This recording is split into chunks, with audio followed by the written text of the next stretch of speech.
আমরা বলতে চাই, ওই বিএনপির সন্ত্রাসীরা আর কোন মা বোনদের উপর যদি তোরা হামলা করোস, আমরা সারা দেশের 18 কোটি জনতাকে নিয়ে প্রতিরোধ গড়ে তুলবো।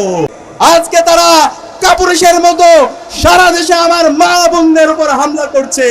সুতরাং সাবধান করছি, জনাব তারেক রহমান, আপনি মজলুম ছিলেন, আপনি জালেম হয়ে উঠবেন না, আমরা আর ছাড় দিব না। হয়ে গেছে জুলাই বিপ্লব পরবর্তী বাংলাদেশের যে ঐতিহাসিক সুযোগ তৈরি হয়েছে, সেই সুযোগকে বন্ধ করার জন্য, নস্যাৎ করার জন্য ওই দল পাগল হইয়া গেছে।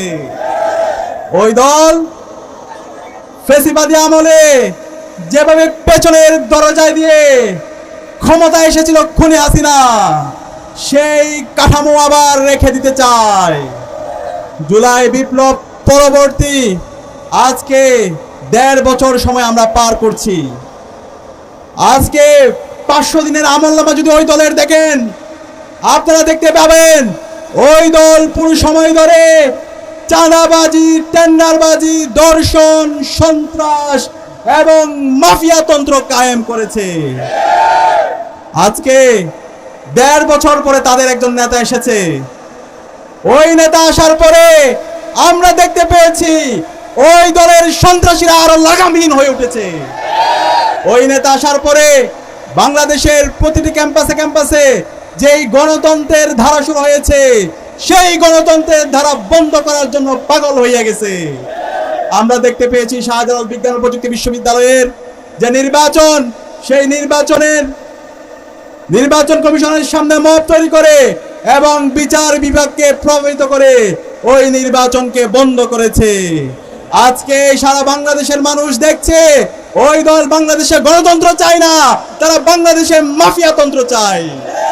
আমরা দেখতে পাচ্ছি 12 ফেব্রুয়ারি আসার আগে তারা পরাজয় হয়ে গেছে।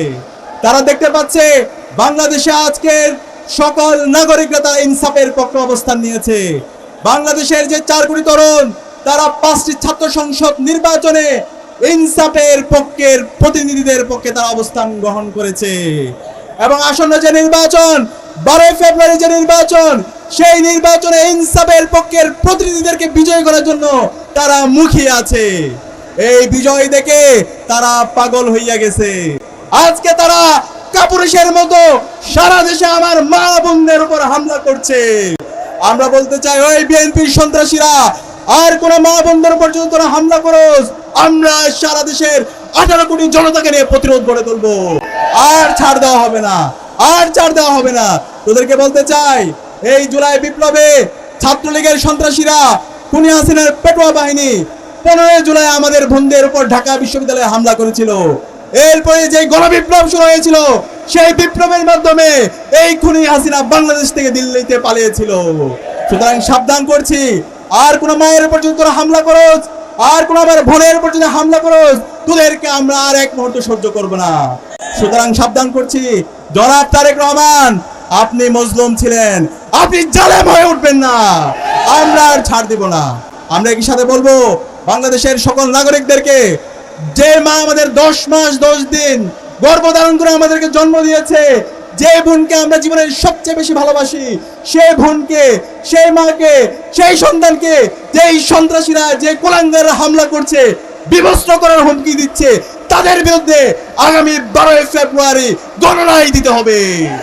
ইনশাআল্লাহ আগামীর যে বাংলাদেশ হবে, সেই বাংলাদেশ হবে ইনসাফের বাংলাদেশ। আগামীর যে বাংলাদেশ হবে, সেই বাংলাদেশে চাঁদাবাজ, টেন্ডারবাজ, সন্ত্রাস এবং দর্শকের কোনো ঠিকানা হবে না। একই সাথে আমরা বলতে চাই, নির্বাচন কমিশনার, আপনারা কি করছেন? আপনারা হাতে চুরি নিয়ে বসে আছেন কেন? আপনারা কি চান এই পিছন দিক দিয়ে এরকম দর্শক, খুনি হাসিনার এবং যারা এই ফ্যাসিবাদী কাঠামোকে রেখে দিতে চায়, সেই ধরনের একটি যেন তেন নির্বাচন দিয়ে আবার সেই ফ্যাসিবাদী কাঠামোকে রেখে দিতে আমরা এটা সহ্য করব না। সকল দলের জন্য লেভেল প্লেইং ফিল্ড এনশিওর করতে হবে।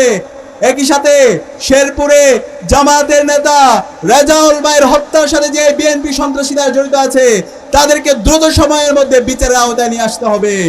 একই সাথে সারা দেশের সকল নাগরিকরা যেন নির্বিঘ্নে ভোট দিতে পারে, সেই পরিবেশ নিশ্চিত করতে হবে। এবং গতকালে গাজীপুরে ছাত্র দলের সন্ত্রাসীরা আমার যে বোনকে হত্যা করেছে, সেটার বিচার আওতায় নিয়ে আসতে হবে। আমরা আশা করব বাংলাদেশের নাগরিকরা আজকে যথেষ্ট সচেতন। এই জুলাই বিপ্লবের আকাঙ্ক্ষাকে যারা ধারণ করে, যারা গত 16 মাস জুড়ে, 1.5 বছর জুড়ে যারা জনগণের পাশে ছিল, তাদেরকেই এই বাংলাদেশের নাগরিকরা 12 ফেব্রুয়ারি নির্বাচনে ভূমিধস বিজয়ের মাধ্যমে তারা আগামী দিনে তাদের প্রতিনিধি হিসেবে নির্বাচিত করবে ইনশাআল্লাহ।